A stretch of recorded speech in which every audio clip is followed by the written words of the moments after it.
Hi, this is Jack Westerman for ESEA-news.com.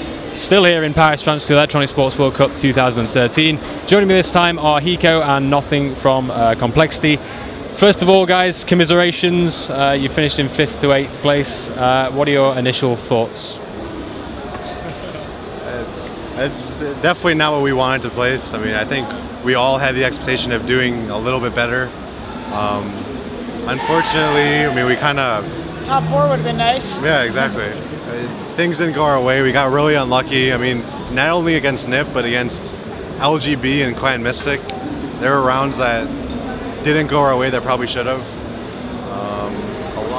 Go ahead. Do you feel that your group results yesterday kind of set you back, and that obviously if you had a few more rounds, that would have been a massive help? You would have gone further?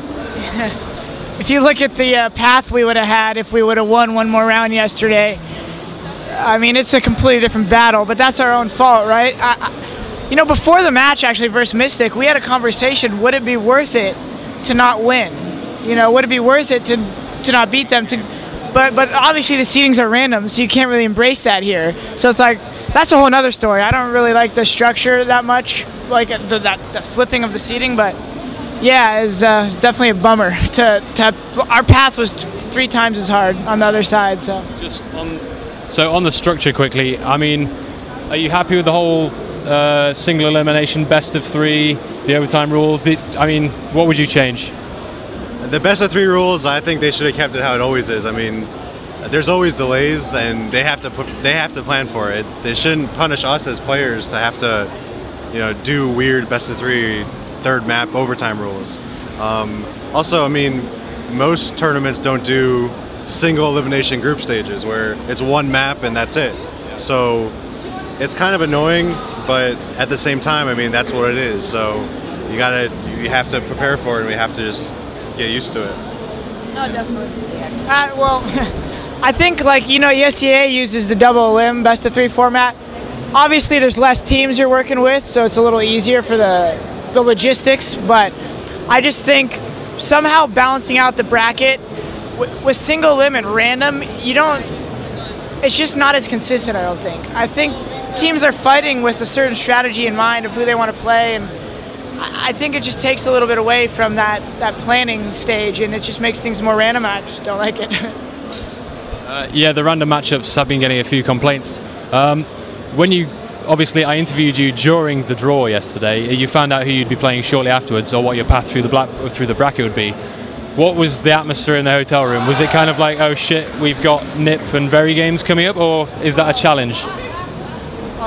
I can start. I mean, in one sense, starting on the other side of the bracket could help us get a little, like, momentum for today, like literally today. So starting out versus FM and then moving on to what had been Astana or Fnatic. So in that sense, we could have kind of built like we did in the group play. But on the other side, if we wanted to make it top 3, we have to beat NIP or Very games at some point. And the way we just played, I don't think we could have done that. And we were trying to rise to the occasion.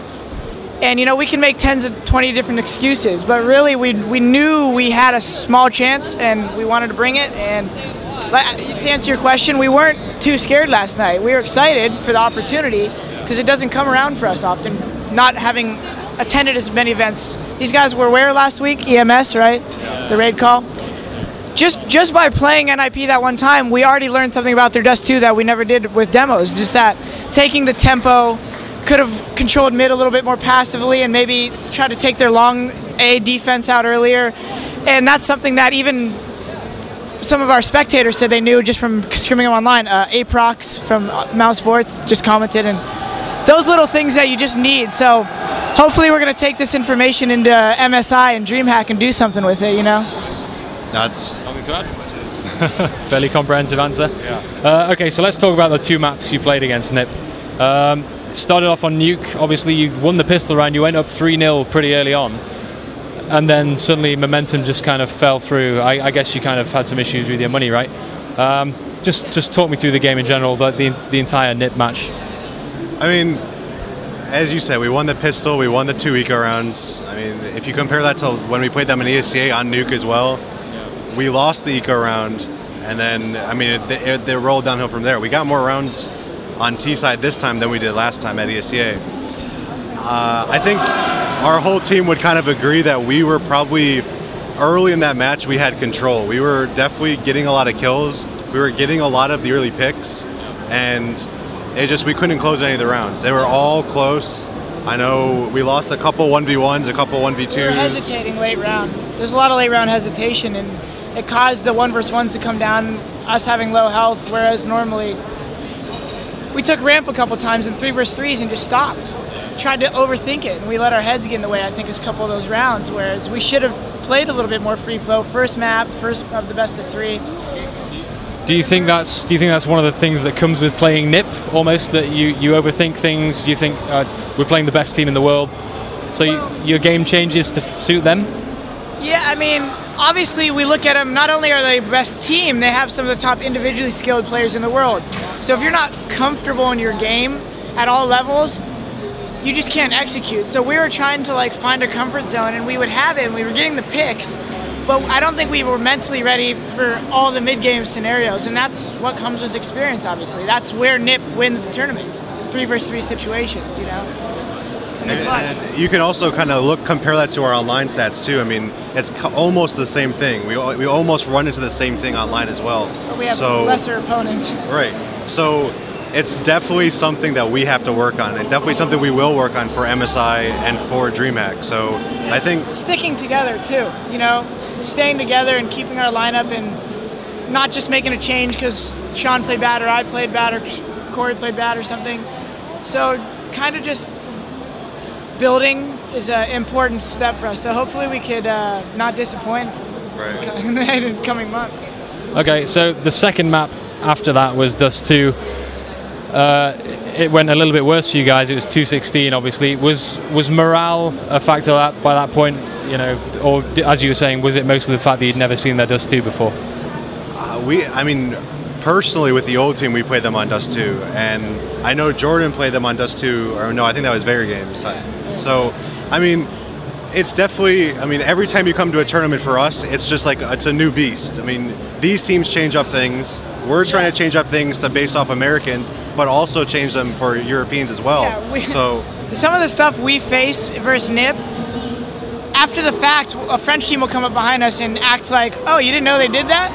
Like, it was like the most obvious thing in the world. They do that all the time. Well, we don't know. Like, we might have said it one time, but it's not really embedded in our thought process yet. So it's just like... So in that sense, how valuable was this trip in terms of, you know, upcoming events like DreamHack? Always valuable. It's always valuable, yeah, right? Even though you only you flew all the way to Europe, you stayed there 5 days, you only played 5 maps, you'd still say it was worth it? Well, worth and value, I mean, I'm saying it's worth it. If we played 1 map versus NIP a month even, it'd be more worth it sometimes, and so that's yeah. I mean, even the maps we lost, so we're definitely going to go back and look at what we did, and it kind of re-solidified exactly what we need to do on some of these maps. You kind of compare perception versus reality after the fact, you know? We have our own thoughts of how that would play out. Now we can go back and watch how they played us, and it gives you a lot of insight after the fact, because you think they were doing something to you, you think they were overstacking a bomb site, but really they were really fucking with your head with some grenades, you know? So it's good to go back and study for sure. Okay. And from here on out, how are you going to prepare for DreamHack? I know you're going to China. I think your manager mentioned you have a boot camp in Sweden before DreamHack. Is that right?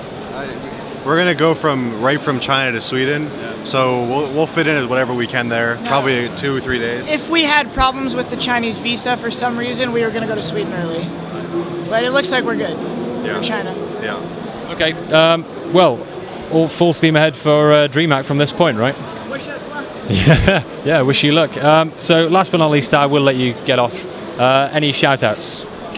Yeah. Go ahead, take it. We have Sound Blaster, Creative, Leet Gaming, Scuff Gaming. We got, I don't even know how many more. We just added and removed sponsors. No, I'm kidding. We have a great list of sponsors, so we want to thank them and compLexity for getting us out here. Without them, we wouldn't be able to do what we love. So we really appreciate it. Thanks for the support, everyone from ESEA and back in America. We're going to try our hardest to represent better next time, and thanks for tuning in. Nice sign-off. I think we could end it there. No, but yeah, stay tuned to ESEA.net and ESEAnews.com for the rest of the weekend. Semi-finals coming up and finals tomorrow morning, early EST time. So stick around. Thanks a lot.